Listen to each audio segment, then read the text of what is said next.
وہ joint family اب کہاں۔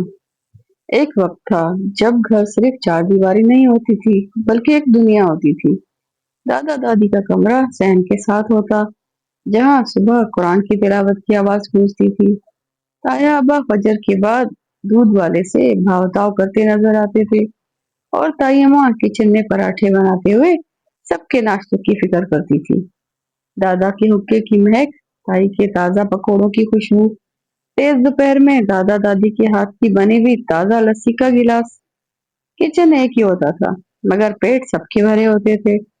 چچاؤں کی نوکریاں، تائیوں کی سلائی، کڑھائی کے کام، سب کچھ ایک چھت کے تلے ہوتا تھا۔ کبھی کسی کا سوٹ کٹتا تو باقی سب کزنز بھی اپنی مرضی کے رنگ چن لیتے تھے۔ کبھی تایا ابو کا کاروبار چلتا تو سب گھروں میں رونق آتی تھی۔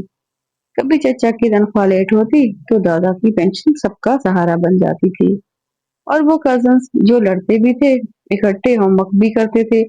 کسی کی نئی پینسل آتی تو سب دیکھنے آ جاتے تھے، کسی کو چاکلیٹ ملتی تو چھپ چھپا کر کھانے کی کوشش کرتے، اور دادی کی ڈانٹ بھی مفت میں ملتی۔ چھٹی کے دن سب مل کر چھت پر پتنگیں اڑاتے تھے، اور شام کو دادا کے حکم پر سب نیچے آ جاتے تھے کہ بس اب نماز کا وقت ہے۔ کوئی علیحدہ کمرہ نہ ہوتا تھا، نہ کوئی اپنی آزادی کا رونا روتا تھا۔ ایک چھت، ایک کچن، ایک صحن، اور بہت سی محبتیں، خیال رکھنے والے ہاتھ، بزرگوں کی نصیحتیں۔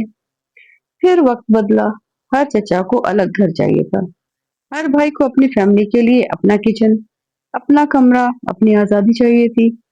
جو صحن کبھی کہکہوں سے گونجتا تھا اب ویران پڑا ہے۔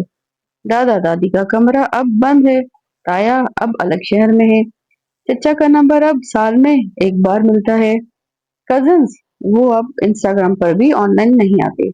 ہر ایک کی اپنی زندگی ہے، ہر ایک کا گھر اپنا ہے، لیکن دل سب کے اب بھی خالی ہیں۔ کیا واقعی ہم نے کچھ پایا، یا سب کچھ کھو دیا؟ ایک چھت کے نیچے رہنے کا مزہ کیا آج کی نسل کبھی سمجھ پائے گی؟ کیا آپ کو اپنی بچپن کی جوائنٹ فیملی کی کوئی حسین یاد آج بھی بے اختیار ہنسا دیتی ہے یا رلا دیتی ہے؟